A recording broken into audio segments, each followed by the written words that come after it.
I have been wanting to do this episode for a while. It is with a birth photographer.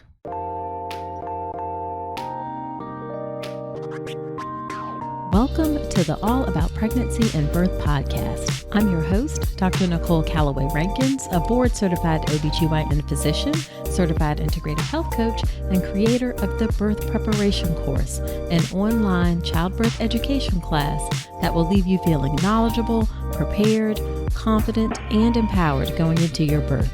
Quick note, this podcast is for educational purposes only, and it's not a substitute for medical advice. See the full disclaimer at ncrcoaching.com/disclaimer. Hello. Welcome to another episode of the podcast. This is episode number 59. Thank you for spending a bit of your time with me today. All right, so on today's episode of the podcast, we have a birth photographer. I got interested in this because now that birth photography is becoming more popular and seeing just lots of those really stunning images while scrolling through Instagram, I thought it would be really fun to learn more about it. So on today's episode, I have Tavia Redburn.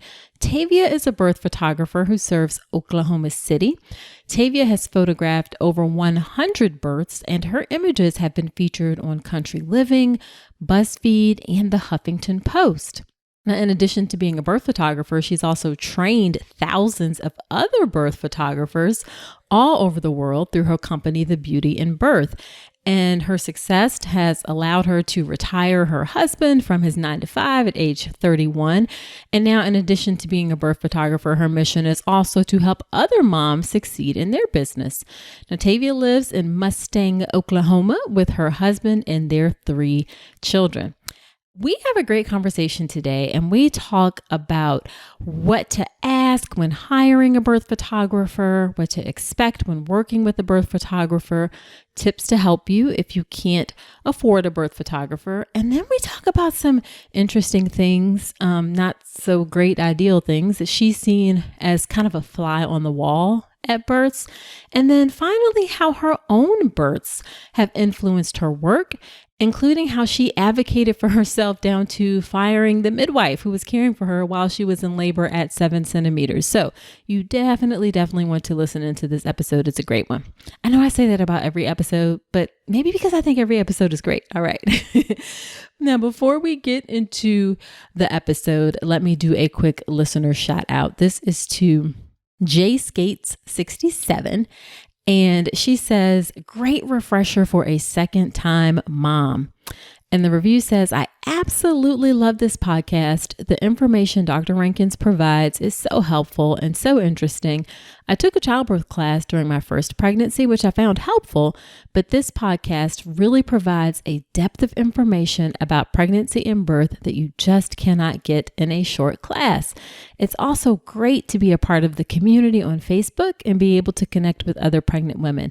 Thanks, Dr. Rankins. I enjoy your podcast very much. Well, thank you, Jay Skate 67. I really appreciate your kind words about the podcast. That is exactly what I'm here for, to provide that depth of information about pregnancy and birth for you and all of my listeners. And I also appreciate you mentioning the Facebook group.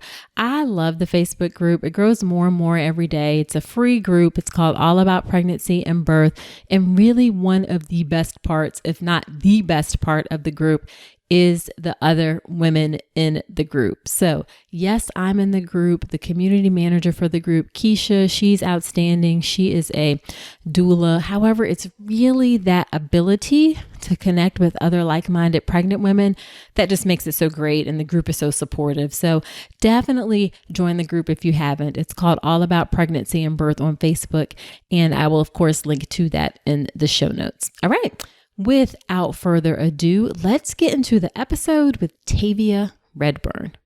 Hello, Tavia. Thank you so much for agreeing to come on the podcast. I am so excited to have you here. I have been dying to have a birth photographer on the show.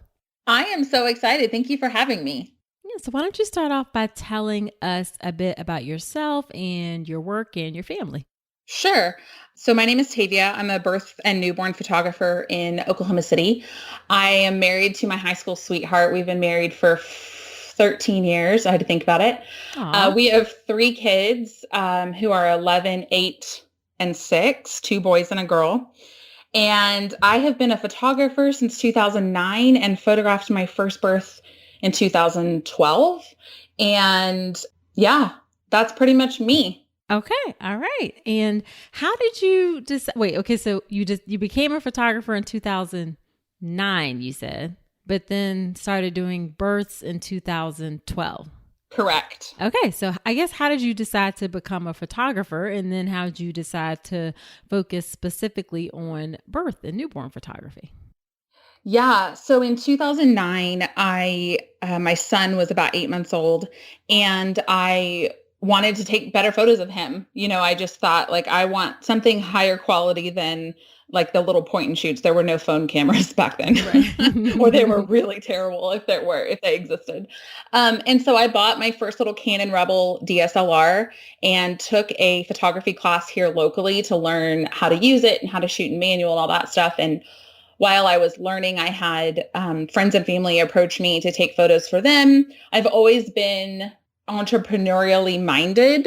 And so I thought, okay, this is great. Like this can be a way that I can make extra money. So I started my photography business in 2009, not long after getting my first camera, and quickly realized that I needed to understand business and marketing if I was going to stay in business. I started to make a little bit of money, but I realized that I needed a specialty. I was photographing like seniors and families and babies and all kinds of different things, and realized that I needed a specialty if I was going to stand out, basically, because that was at a time where everybody was getting a camera and a lot of moms. There was like a term going around about mom photographers, just like saturating the market because DSLRs became much more common. So it was in 2011 that I was pregnant with my second son, and I hired a birth photographer, which was very unknown back then. I feel like now more people know about it, but back then it was very uncommon to have a birth photographer. So I hired a birth photographer for his birth. I was going for a VBAC. I was in labor for 36 hours. Ooh. And so I was induced on a Monday morning, and it was Tuesday afternoon that it looked like things were getting close. So we called her to come, and she said, "Oh, I thought you were being induced yesterday. I'm not going to be able to make it. I don't have time." Oh. So thankfully I had a doula. I had a successful VBAC. I had a doula there who took some photos, but of course it wasn't the same as having a birth photographer there like we had planned. So it was after that experience that I decided that's what that's what I thought I wanted to specialize in. I had never photographed a birth, but I knew that birth was something I was super interested in. And I wanted to be somebody that moms could rely on, that people could trust to do what they say they're going to do. Absolutely. Okay. Well, first off, let's give a shout out to your successful VBAC. Yay. Yay! But that is like awful that she just like ditched you at the very end. My gosh, I don't understand how people could do that. I don't understand how people could do that either. But looking back, honestly, I'm really thankful for that experience because it led me to where I am today. I don't know if I would have considered birth as a specialty if that hadn't happened. So I think it happened for a reason for sure, but it was definitely very frustrating and disappointing in the moment. Yeah, isn't it amazing how the universe, God, whatever you want to call it, like orders things to end up being in your benefit? You just can't always see it in the moment. Yeah, absolutely. Yeah, 100%. for sure, for sure. All right. So let's talk about a little bit about if a woman wants to choose a birth photographer, because as like you said, it's becoming more common, the specialty or field of birth photography in particular. So what are some questions, like at least 3 questions women should ask when they are thinking about hiring a birth photographer?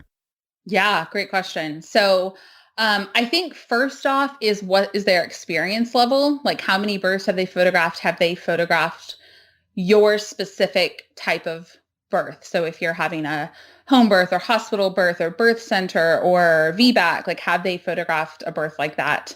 as well as understanding if they understand how to photograph in low light, because a lot of times it can be dark. Oh, that's It's true.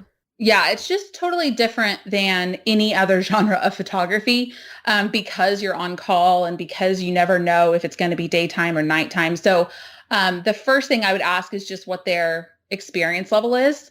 I would also ask them what happens if they miss the birth. So if you have a really fast labor and they don't make it in time, what does that look like according to their policies? Most birth photographers will have some kind of policy in place for that. And then do they have backup photographers and backup equipment? This one is super, super important because just like a wedding, you don't get a chance to photograph a birth again. There's Exactly. no second chance. And so making sure that that photographer has not only backup photographers for them if they become ill or if they have a family emergency and they can't be at your birth, they have backups in place as well as equipment backups for everything. So I carry backup cameras, backup lenses, backup memory cards, all that stuff, just in case something fails. Like I said, you don't get a second chance. You need to have a backup. Excellent, excellent. All excellent advice. So, when a woman is working with a birth photographer, kind of what should she expect? Like, I presume you don't just like show up in the delivery room like, "Hey, I'm here." Like, how does the whole Right. process work? Yeah, absolutely. So I always recommend moms contact birth photographers ASAP because some of us fill up really quickly. I have a lot of repeat clients that pee on a stick and call me. Sometimes I find out like before their partner even finds out. And Right. so definitely like right now, if you're pregnant, figuring out who you might be interested in hiring and starting to research that, and then absolutely meet them in person before your birth. That's a requirement for me because I want to make sure that my clients feel comfortable with me and me with them and get to know their family and that kind of a thing. So absolutely meeting at least once, depending on when clients book. Sometimes we even meet twice to make sure that they're comfortable with me. And That then, makes a lot of sense. Yeah. yeah, absolutely. And then I also, I approach birth photography like a fly on the wall. I always tell them I'm not going to be in there trying to like pose you or have you do it. It's not a regular session. It's very documentary. So I am going to be a fly on the wall, like hanging back, letting everybody do their thing and just taking photos of things as they happen. And so I think most photographers follow that policy, but that's something worth mentioning to the photographer as well is like, how do you behave at the birth and that kind of thing. Because a lot of people are uncomfortable with the idea of a stranger being in the room. So communicating that ahead of time as well as meeting ahead of time, they're not a stranger anymore. Exactly. Okay. So you are there to capture the moments again, not like and I feel like it would be weird to ask people like, can you move this way? Can you move that way? Like you're there to more capture the natural moments of birth. Absolutely. And, I'm really sensitive to whatever type of birth mom is planning. So we talk about that in the birth consultation. Like, are you planning a natural birth? Are you planning, a VBAC? Are you wanting to labor at home as long as possible? Like all kinds of different things because I want to know, if something goes differently than she's planned, I want to be sensitive to that. So we talk a lot about their birth plan and what they're planning on in the consultation. Gotcha. Gotcha. And then do you talk about like certain shots or moments or things that, they definitely want or don't want to get? Yeah, absolutely. I always ask them if they have any must-haves or don't wants when it comes to birth photography, understanding that it's birth and anything can happen and we'll do the best we can to get what they want. But I like to know if they have any expectations going in as far as like what types of photos they want or any types of photos they don't want. I think a lot of people think that birth photography is just like crowning shots. And I always explain it like it's just like your wedding day. Like you have the bride getting ready, you have the actual ceremony, and then you have the reception. And it's the same type of thing with birth photography. You have labor, you have delivery, and then you have after delivery when everybody's meeting the baby and that kind of a thing. So it's really about telling the story of the day, not just the baby being born. Oh, nice. I love that. I love that. So you mentioned misconceptions. I'm curious, are there any other like misconceptions that people have about birth photography? A lot of people are surprised that we're on call. I mean, you understand being on I call, do. but I think because they're coming at it more from the photography side and less from the birth side, I have a lot of partners who will come in and say, "Oh, so like you'll come in the middle of the night," and Well, it's like, "Yeah, that's babies when are birth born, happens. Yeah. anytime." So we'll be there day or night. I think moms understand a lot of things, and then they bring in their partners who are usually like, okay, wait, what? She wants to spend how much money on what now? So Right, they right. take a little bit more convincing and understanding like exactly what all is involved. Gotcha, gotcha. And I guess I should throw out there, how much do birth photographers cost? Is there a range or what can women expect to pay? Yeah, absolutely. It varies, just like anything, I mean, if you think about like hiring a wedding photographer, there's such a wide range. You could get somebody who's just starting out that charges a couple $100, or you could get somebody who's super experienced that charges $5,000. Like it's Right. just a really massive range depending on where you live and the experience of the birth photographer and everything that's included in their packages and that kind of a thing. From my experience, I would say maybe plan on about $1,500, including your digital files, but it can definitely go up from there. I live in a low cost of living area, so it can definitely go up depending on where you live. Gotcha. Gotcha. Okay. So I'm curious kind of what happens in those scenarios when things aren't going exactly like the woman planned, or she, once unmedicated and then it turns into an epidural and you're just kind of sitting for hours. Mhm. There's not necessarily much action, or what happens if she has to go for a C-section? How does all that work? Yeah. So kind of two different situations. If she's planning on a natural birth and ends up having an epidural, we just go with the flow. I always tell moms in the consultation, like, we're going to be there no matter what. So if you're having a home birth and you transfer, we're going to the hospital. If you are planning on a vaginal birth and end up in a C-section, we're going to do our best to get into the OR, but at least hospitals around here, there are certain hospitals who will not let an additional person in the OR period. And there are some, and it just depends on the provider as well as the anesthesiologist that's on call. So we just kind of have to do our best to schmooze the stuff Yes. and like and convince them that we are, that we can go in. But as far as the mom is concerned, I just let them know like this is a possibility. However, there's a lot to photograph, even if we're not allowed in the OR. There's a lot to take photos of before and after, especially after, because a lot of moms, I mean, I've had a C-section, so I remember not remembering much after my son was born.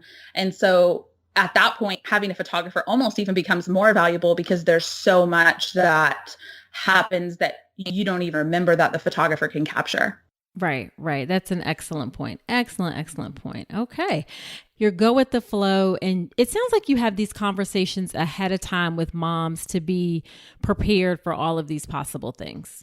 Absolutely, 100%. And that's something that we really stress to our students. So that's something I didn't mention is I also educate other birth photographers who are new to the industry or in marketing and that kind of a thing. Oh, cool. And yeah, and so what I stress to photographers is that disappointment is usually unmet expectations. Yeah, And yes. yes, It's the same thing pause. with birth. Yes, like yes, exactly.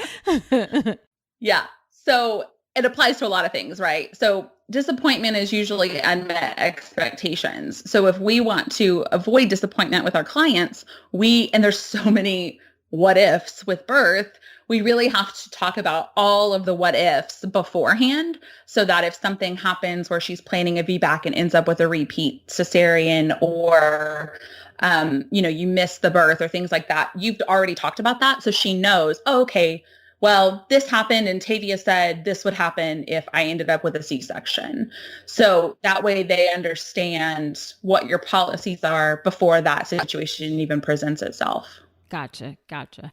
And I guess the other question I have is what sort of mix of births have you photographed? Like hospital versus home versus natural or unmedicated versus epidural? Do you have like a little bit of mix of everything? Yeah, we really do. I think that you asked about misconceptions, and that kind of reminded me. I think a lot of people think that birth photography is only for moms having a specific type of birth, which is usually a natural birth or a home birth. And that's just not true. We have a really wide range of, planned C-sections to home births to VBACs to hospital with epidural. I would say it's pretty evenly split between hospital and home. Okay. Okay. Interesting. Interesting. Interesting. So, not every woman can afford a birth photographer. So, do you have like maybe 2 or 3 tips that you can give women if they want to like at least get a few nice, very memorable photos of their birth? Sure. So the main reason moms hire birth photographers is so dad doesn't have to fumble with the camera or so that mom doesn't have to think about photos or all those things. So of course I would implore people to try to find those newer photographers trying to build their portfolio or that kind of a thing, because there's of course just really no substitution. But Oh, that's if a good idea. So maybe find someone who's newer and they're going to be less expensive. Absolutely. Yeah. So a lot of my students work on building their portfolio before they charge full price. And so we teach to significantly discount while you're learning and building your portfolio. So if they can find somebody that is still learning, you can get birth photography significantly cheaper than the prices I was talking about earlier. Okay. But if you're like, even after the photographer leaves or something like that, you want to try to still get some nice photos in the hospital. I think lighting is really key. So if there's a window in the delivery room that you can get some good lighting on your subject. So whoever's taking the photos, make sure that that light is hitting your subject, because whether you're using an iPhone or a professional camera, lighting is really what makes the difference. I would say practice with your camera, whoever's going to be the one taking the photos, to practice with the camera and get familiar with it a little bit before delivery, because there's a lot going on. And so trying to like learn about the camera and get the manual out for the first time in that moment is probably not going to work out very well. And make a bucket list, like make a list of like 5 or 10 photos that you're just like, I really want to get a photo like this. That way you don't forget, because you got a lot going on when you're up at the hospital or at home, wherever you're giving birth. And making a bucket list of, 5 or 10 that you really want to get will help you not forget in the moment. Nice, nice. What do you think about asking a doula to take a few pictures? I mean, what are your thoughts on that? Yeah, absolutely. I mean, I'm super thankful that my doula had her camera there for that day that my photographer didn't show up. I think that it can be difficult in the moment of delivery for doulas who are not experienced photographers to get the photos that you have in your mind. So I would just make sure that as a mom, you have your expectations in your mind set appropriately. Gotcha. And I mean, obviously the doula is there for another job, and their first Right. priority is, supporting mom. So if they can get photos, that'd be nice, but it's not their first priority. I think a birth photographer is a great, like, if you want to do a splurge gift for yourself, maybe, or ask for it on your registry. One of the things that I talk about on baby registries is like, maybe you should ask for less like clothes and stuff, because they grow out of the clothes. Children grow every 3 seconds, and the clothes are like gone before you know it. But like a birth photographer is a nice way to capture memories, and you only have one shot at capturing those things. So Yeah, absolutely. I love that. yeah, so you can think about adding it to your registry, and babylist.com lets you add anything to your registry. So that's something for you ladies to think about. So I'm curious, kind of, how have well, you talked a little bit about it already, but is there anything else about how your own birth experiences, how has that contributed to your work as a birth photographer? I know you've had a C-section, a hospital VBAC, and I believe a home birth. Is that right? Yeah. Yeah. So I've had basically any way that you can give birth. I have done it. Which is a unique thing that I have to offer moms, because if I have a client who has an unexpected C-section or is going for a VBAC or is having a home birth, like I've experienced those things. So I am able to like put myself in their shoes in a really real way because I have experienced that. One thing in particular when it came to my C-section that I didn't expect to be so difficult to handle was so I didn't have a photographer. This was in 2008. And my husband was in there and had a little small digital camera. As soon as my son was born, which it was an unexpected C-section, and they took him over to the warmer, and my husband went over and took a photo and came back and showed me the back of the camera to see my son's face. And I didn't realize how traumatizing that would be for me to experience seeing him for the first time on the back of a camera instead of in real life. Yeah. And so I make it a point now, if that situation presents itself with a client, I ask her first, hey, I have this photo. Do you want me to show you or do you want to wait? Because of my own experience with that.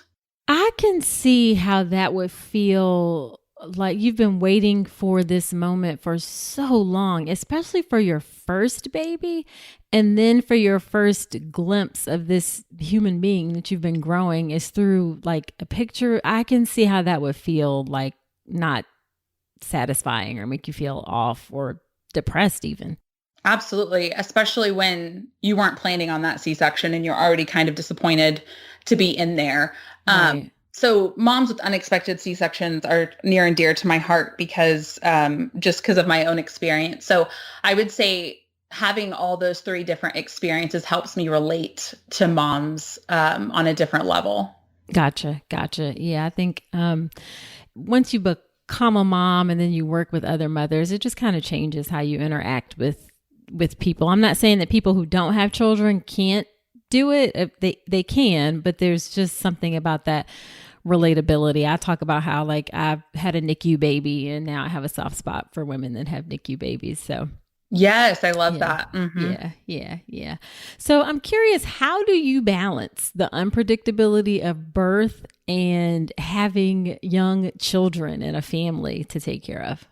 Yeah, great question. I started photographing birth when I had my son was like 8 weeks old, maybe 12 weeks old, when I photographed my first birth. And then my daughter was born in 2013. And so I went through photographing birth while pregnant with a newborn and now they're older and it's a lot easier. But when they were babies, And it you were was probably quite, breastfeeding and yes. all that. Oh my gosh, Yeah, Tavia, that was a lot. it was a lot. It was a lot. I was determined. I was going to make this thing happen. So I wore my daughter in a wrap to a couple of births with the client's permission because like she was breastfeeding, she was little. And Mm-hmm. so I brought her a couple times. But I think the key to that balance is, like we talked about before, having backup photographers if something comes up and you can't make it or you're, gone or something like that. Having reliable childcare that is willing to be on call for you, that you can drop your kids off if you need to. And setting expectations again with the client and getting a really solid labor history from them if they have one. That's something we always talk about in detail because I want to know if they have a history of fast births or, I've had some moms that have had 5, 6, 7 kids and they're like, okay, so what happens is they just like tell me, okay, so I go in, I get Pitocin, they break my water around noon and I have a baby by 3. Like, legit, and that's what happened. So Right. just having that conversation with them ahead of time if they have a labor history to understand if they call me how quickly I need to get there. And that helps me balance and manage my home life too, because I know if this mom calls me, I need to get there now. And then I actually have another photographer on my team now, and we trade off basically on call time. So that makes it a lot more manageable for both of us. If one of us is, at a kid's recital or something, the other one can go to the birth and we don't have to miss quite as many family events. Oh, that's nice. So you guys like for 1 week somebody's on call and the next week or that kind of thing. Yeah, usually it kind of ends up just if somebody's in labor, if I'm doing something or I'm unavailable, then she'll go or vice versa. So we just kind of see who's Gotcha. available. It's not like designated time off, Okay. but it does make it easier to not miss big things.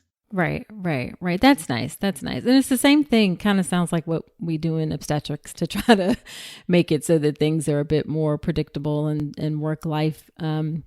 I say integration. Balance always makes me feel like we're like teetering on the edge of something, but just kind of like integrating the things that are important to you to Yeah, make I it love work. that. I love Yeah, that. yeah, yeah. So I do want to ask, what's the most memorable moment that you've had from a birth you've photographed? Or if you have more than one, I'd love to hear it. Oh man, that's like making me choose a favorite child. I know. I was like, maybe she doesn't want to say because some of her clients will be like, No, wait a it's minute, fine. what My birth was memorable.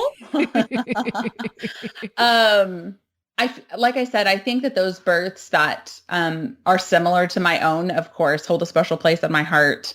I actually had a surrogate birth one time that was really neat and just different. Oh, I think that the ones that are just a little bit unique always kind of stick out because you don't do them all the time. right. Um, I had a mom pregnant with twins wanting a vaginal birth, and something happened. I think she went into labor earlier. I can't remember. Something happened, and we went to the hospital, and she was going to have a C-section, and they were waiting for a room to open up. And she started having contractions in there and like breathing through contractions, really hard contractions. And they checked her and she was a 9 sitting there waiting for an OR to open up. Okay. Yeah. And so they said, yeah, let's go for a vaginal birth. So they took her into the OR. I was allowed to be in there, and she ended up having a vaginal birth with both of her twins. Nice. So that was really cool. That was a really Yeah. like fun experience. That she was kind of on just a roller coaster of like, this is not going to happen. This is going to happen. This is not going to Right. happen. And then it finally Right. worked out for her. So that was really unique and fun.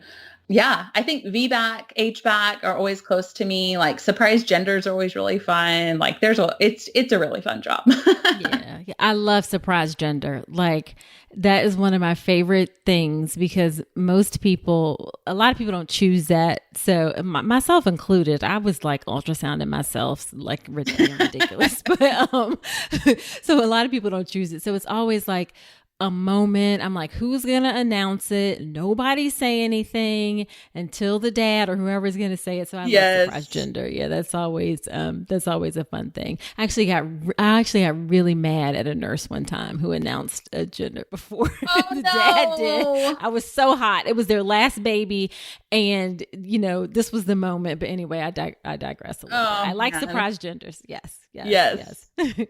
I'm with you. I can't wait. I couldn't with any of my kids. Like I had to Yeah, find out, but had to when my know. clients do it, it makes me really excited. Yeah. So have you seen anything, I was thinking about kind of like that fly on the wall concept like you talked about. Have you seen anything that surprised you or even angered you at a birth? Absolutely. I was scared to say that was the wait a minute, like I could hear the pause. That was yes, I have seen things. I'm just curious. Yes. What have you seen? Yeah. So I think that I have a unique situation in that, doulas typically attend a typical type of birth. You know what I mean? And I am at, just meaning like typically someone who wants to have a natural birth is what I mean by that. And I have such a wide range of people that hire me from, scheduled C-sections to I'm going to go in and get an epidural to anything. And so there have been hospitals locally one in particular that I will not shoot at because of how providers treat moms and just the Seriously? lack of consent that is given to them. They just doing things. And it was something one time in particular that I had a breakdown. Like I was like, I didn't even think about not shooting at that birth anymore. And I called my midwife while the mom was back in the OR. And it was a situation really similar to my C-section. So I think it also kind of like triggered me a little bit. Right. And I called my midwife and I was just telling her, like, just venting about what happened and just processing everything. And she said, you don't have to shoot at that hospital anymore. Like if this keeps happening, if somebody's delivering there, you don't have to go there. And I was like, oh, you're right. So I haven't been back since. Um, So I, I mean, I don't want to like press you. One of the things I'm like, that's sort of my passion is this whole informed consent and how we do things in obstetrics where we're not asking, our culture doesn't support asking women to do things like check their cervix or, some doctors may break somebody's water without consent. Episiotomy is not as common, but I've seen that without consent. These are all horrific things that have been sort of accepted as part of our culture that need to stop. So yes. it's one of the things that I hate to say passionate about, but it really like something that I want to help change. Yeah. And something absolutely. that something I'm ashamed to say, not that I was ever like, I have never cut an episiotomy without consent or broken anybody's water without consent, but I have certainly gone through in a nice way, just checked a woman's cervix without explicitly saying, is it okay? So I'm just curious what kind of things you saw, if you don't mind sharing. I mean, in that particular situation, it seemed to be like what happened to me, which was a doctor who was tired of waiting on a mom to labor and took her back without really much consent from her. Like, this is what we have to do. No conversation about like what the pros and cons are or why we're doing this. Just this is what we have to do. Right. Right. Also, I mean, I've seen cervical exams where mom's saying stop and they're not stopping. And everything you described, episiotomies without consent, saying I'm doing an episiotomy is not consent. It is not at all. And so those type of things that pop up frequently in particular hospitals, as well as with certain providers, I just, it's unfortunate that moms, I don't think, understand that they have a lot of choice and that they can speak up and say, what's my other option? Or, and that's where I think a doula really comes in. A really well-trained, experienced doula can help you navigate those things, because when you're in the middle of labor and they're telling you your baby's heart rate's dropping or whatever's happening, it's hard to think about much else. And, something that happened to me personally in my VBAC was the midwife on call, they had hospital midwives at that time, came in and told me that I had to have a C-section or an internal monitor had to be placed. And I'm in the middle of a contraction and I'm like, I know those aren't my only two options. Like, those are not my only options. Am I okay? Is my baby okay? Yes and yes. Okay. Those are not my options. I can keep laboring. If I'm okay and my baby's okay. So I fired her in the middle of labor and went with the on-call OB because he told me I could keep laboring and that I didn't have to have an internal monitor or a C-section. And so, oh my gosh. Yeah.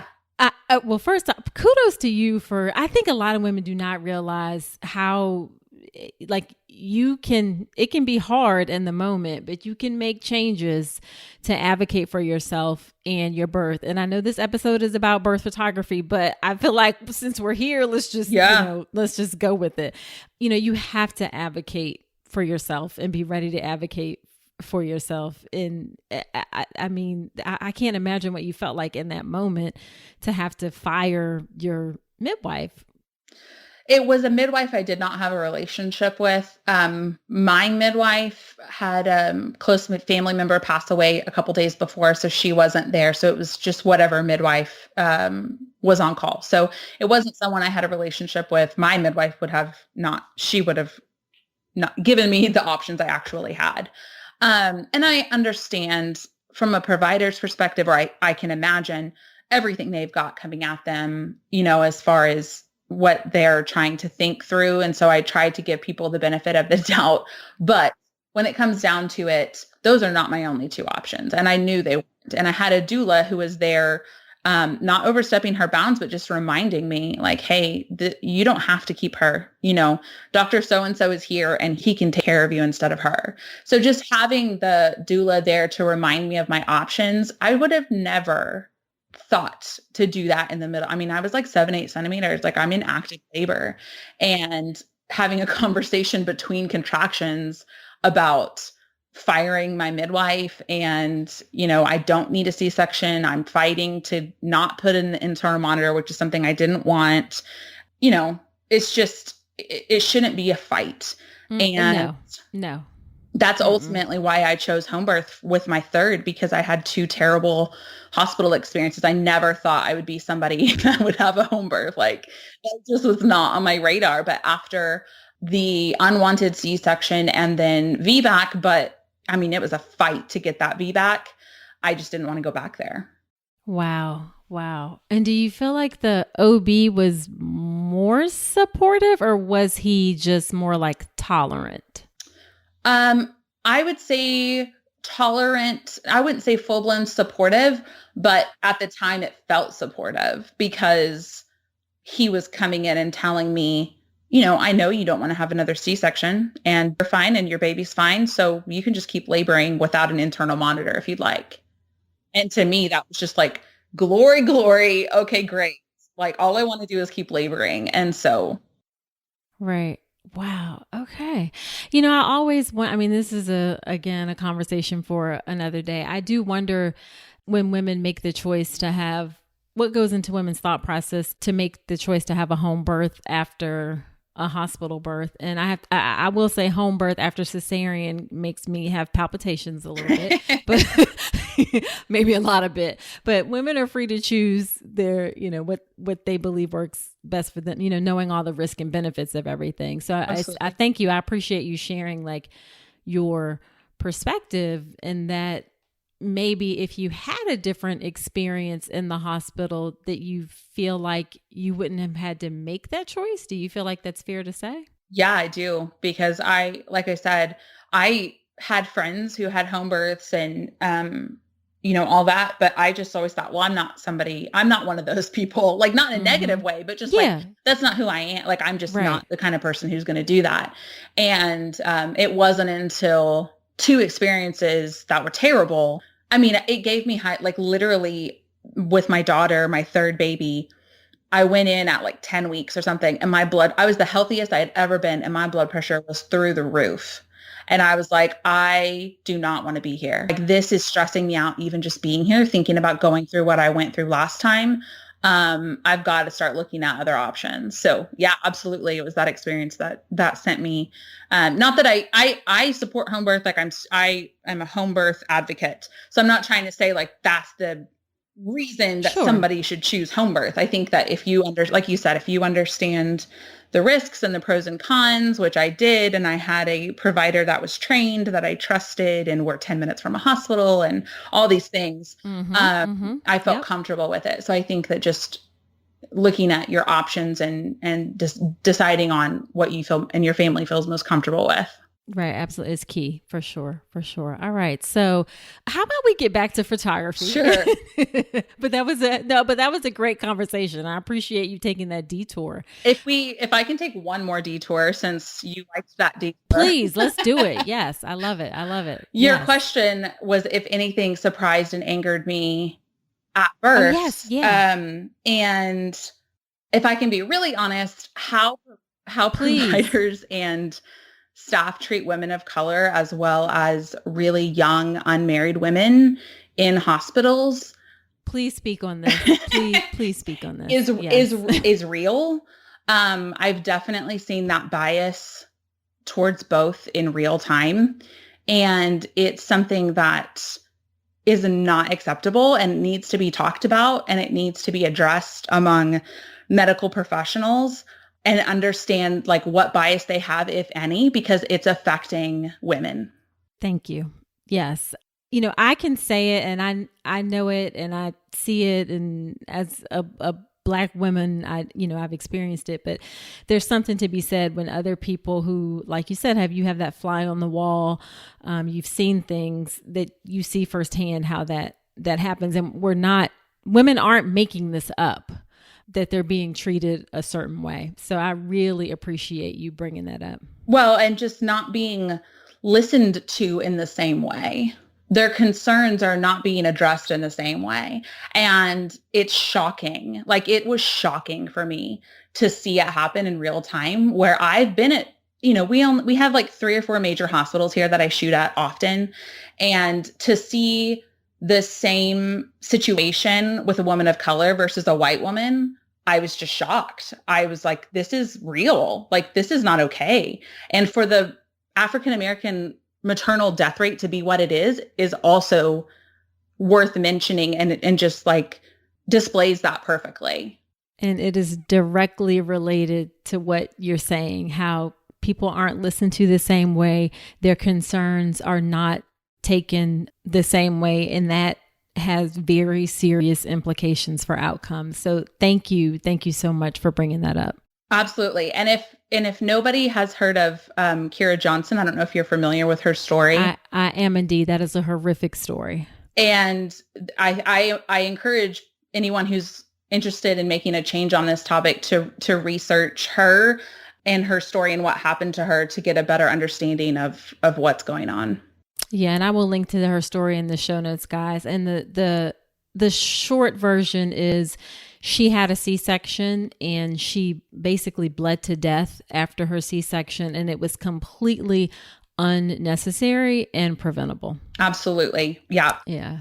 And she's a Black woman who is of higher socioeconomic means. So it's not just, it's the combination, just Black women alone. Even Black women who are well educated still have trouble. And then women who don't have as much money, and then Black women who don't have as much money, those groups are even more marginalized. So I will definitely link to that in the show notes. Thank you for bringing that up. Absolutely.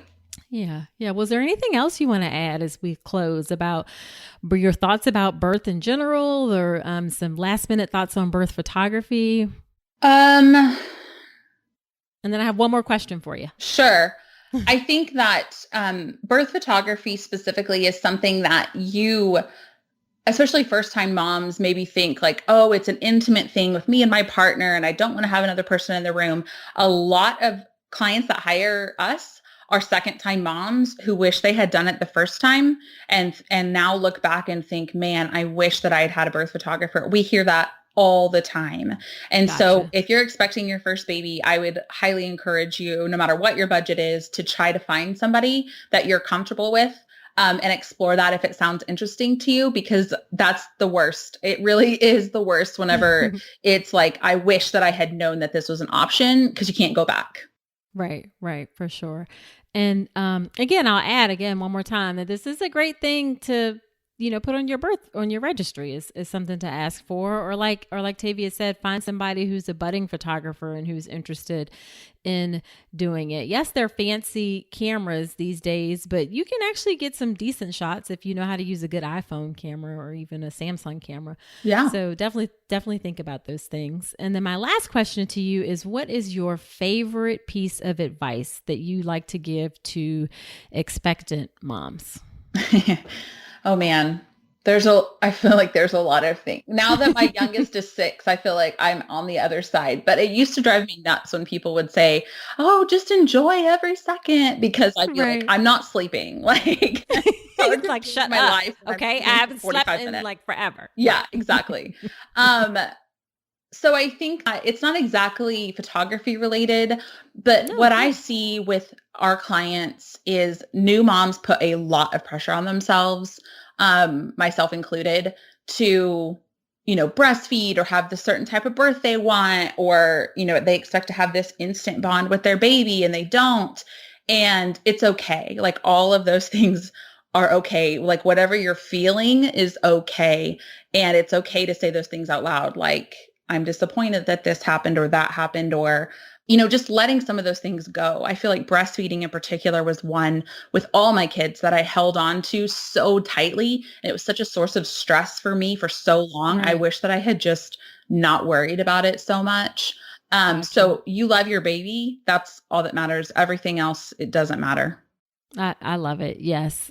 Excellent advice, because ladies, there will be moments that are hard. It's not all like roses, and sometimes your children get on your nerves. God bless them. You love them, but everything is not always perfect. And that continues up until now. Like, sometimes my 12-year-old and 10-year-old drive me crazy. So, right. But you still love them. And it doesn't mean you're less of a mother or less of a person because you have those feelings. So I love that advice.